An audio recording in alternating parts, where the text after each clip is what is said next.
Assalamualaikum warahmatullahi wabarakatuh. Selamat bertemu kembali. Salam sehat selalu. Semoga kita selalu sehat dimanapun dan kapan berada. Bertemu kembali dengan Ibu Rosida, Guru SMA Negeri 1 Paman Selatan. Pada kali ini kita akan belajar tentang kimia, yaitu tentang materi termokimia, materi kelas 11, semester 1, tahun ajaran 2022-2023. Tujuan belajaran pada kali ini adalah dapat menjelaskan pengertian entalpi zat dan perubahannya. Kedua, dapat menjelaskan reaksi eksoterm dan endoterm. Ketiga, dapat membedakan macam-macam perubahan entalpi. Baiklah, kita coba amati gambar berikut. Gambar berikut adalah di mana kayu yang dibakar. Yang jadi pertanyaan adalah kemanakah kalori yang dihasilkan dari proses perubahan kayu, anak-anak? Apakah kalori itu hilang? Tentunya tidak, bukan? Saat kayu dibakar, dihasilkan kalor, sehingga keadaan sekitarnya menjadi panas, dan saat api padam, keadaan menjadi normal kembali.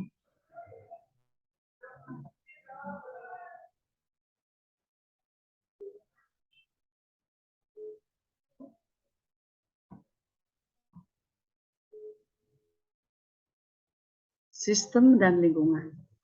Sistem adalah suatu reaksi atau proses yang sedang menjadi pusat perhatian kita. Lingkungan adalah segala sesuatu yang berada sekitar sistem. Sistem berdasarkan interaksi sistem dan lingkungan dibagi ada 3. Yang pertama, sistem terbuka. Sistem terbuka adalah sistem di mana terjadi pertukaran materi dan energi. Contohnya, kita membuat teh panas ditaruh di cangkir yang terbuka. Kedua, sistem tertutup.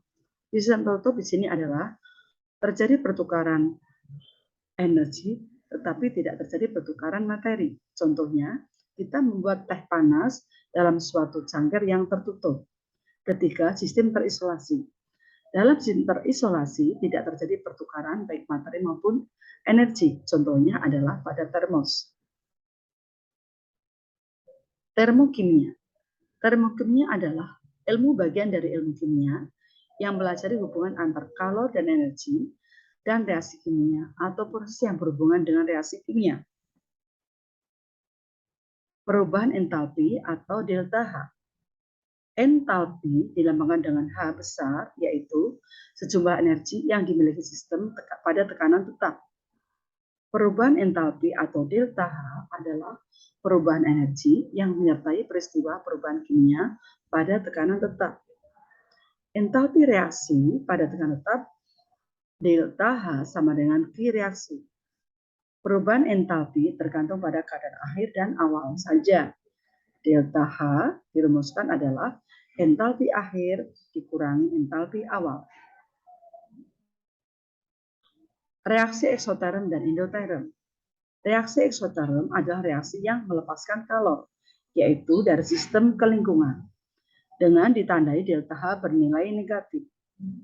Kemudian reaksi endoterm adalah reaksi yang menyerap kalor dari lingkungan diserap oleh sistem. Di sini delta H bertanda positif. Kita lihat pada diagram tingkat energi reaksi eksoterm dan endoterm.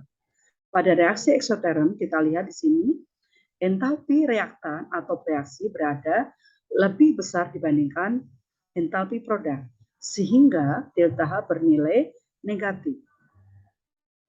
Pada reaksi endoterm, entalpi produk lebih besar dibandingkan entalpi reaksi, maka delta H bernilai positif atau di atas 0.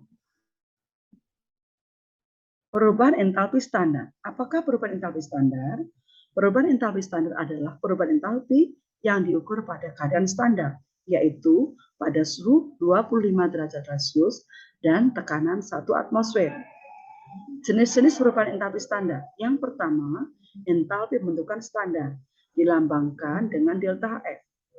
Entalpi pembentukan standar merupakan perubahan entalpi yang terjadi pada pembentukan satu mol zat atau senyawa dari unsur-unsurnya yang paling stabil pada keadaan standar.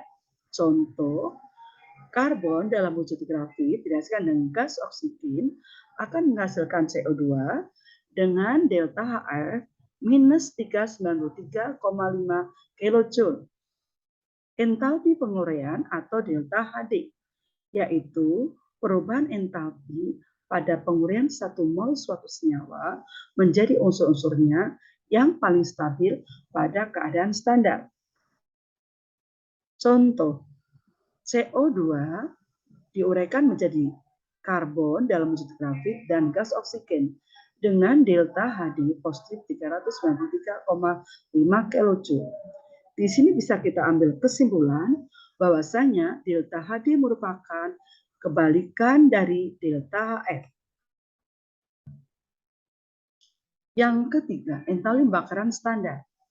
Delta HC merupakan perubahan entalpi yang terjadi pada pembakaran 1 mol suatu zat secara sempurna pada keadaan standar.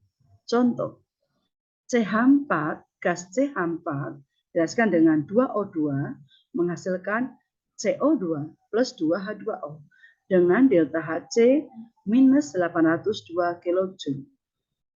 Demikian ya bisa Ibu sampaikan, dan pada pertemuan selanjutnya akan kita lanjutkan tentang bagaimana cara-cara menghitung delta H, baik dengan eksperimen maupun dengan perhitungan. Hari ini kita akhiri dulu.